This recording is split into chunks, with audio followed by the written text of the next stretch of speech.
చాలాసార్లు పేపర్స్లో ఒక న్యూస్ వస్తూ ఉంటుంది. ఇంకా గిరిజన గ్రామాల్లో టోలీలు కట్టుకునే గర్భిణీ స్త్రీలను తీసుకొస్తూ ఉంటారు. రోడ్లు కనెక్టివిటీ లేదంటే నేను వచ్చిన రోజు నుంచి మొత్తుకుంటా ఉన్నా, డబ్బులు లేవు, ఇంకోటి లేవు సమస్యలు చెప్తా ఉంటే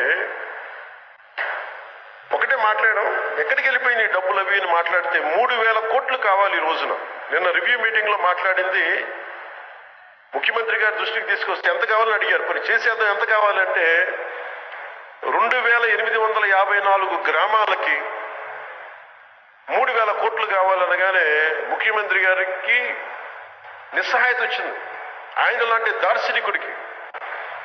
సో పొద్దున్నే రాగానే అడిగాను, అసలు ఏమేం ఖర్చు పెట్టారు వీళ్ళు చెప్పండి అంటే, ఒక్క రిషికొండ ప్యాలెస్కే 500 కోట్ల రూపాయలు ఖర్చు పెట్టారు. అలాగే వీళ్ళు 1,200 కోట్లు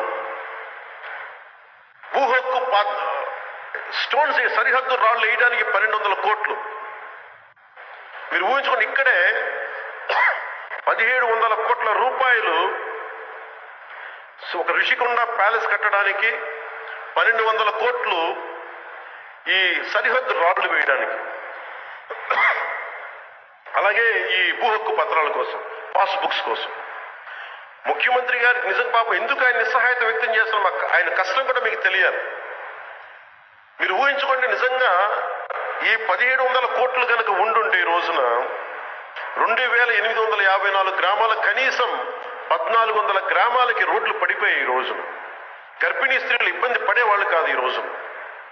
ఇంకా ఆయన పెద్ద మనసుతోటి లేదు మనం 3 ఫేజెస్గా చేద్దాం దీన్ని అని ఆయన కూర్చొని చెప్తే నాకు నిజంగా గుంటికి ఊరట కలిగింది. నాకు మనస్ఫూర్తిగా మీరు అది ఇచ్చినందుకు సార్, ఆ బాధ్యత, ఆ భరోసా ఇచ్చినందుకు ముఖ్యమంత్రి గారికి నేను మనస్ఫూర్తిగా నా ధన్యవాదాలు తెలుపుకుంటున్నాను.